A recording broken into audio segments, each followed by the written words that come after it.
అరే ఒక వారం ఒక అమ్మాయి గురించి చెప్తావు, మళ్ళీ అదే వారం చివరి వచ్చేసరికి ఇంకొక అమ్మాయి గురించి చెప్తావు. అసలు ఈ అమ్మాయిలందరినీ ఏం చేద్దాం అనుకుంటున్నారా?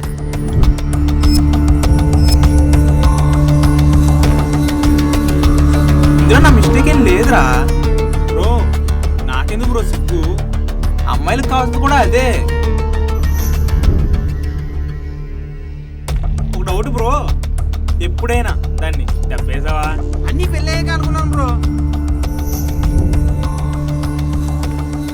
ఆ అమ్మాయి నన్ను కొట్టింది, నేను కూడా ఆ అమ్మాయిని కొడదాం అనుకున్నా.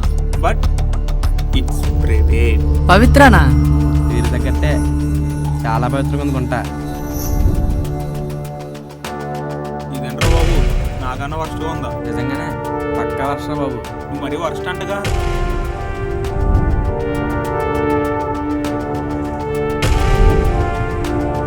సెక్స్ లో సాటిస్ఫాక్షన్ లేదని కొట్టిచ్చేస్తారా?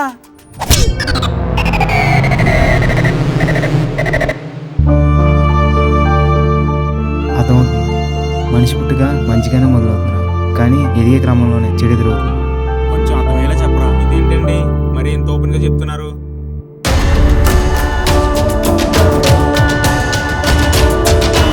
మొట్టమొదటిసారి ఒక అమ్మాయి కోసం నేను బాధపడుతున్నాను రా.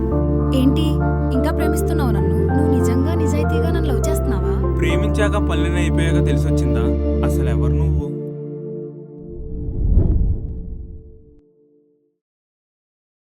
స్త్రీ అనేది ఒక మతం, స్త్రీ కన్యత్వం అనేది ఒక క్షేత్రం.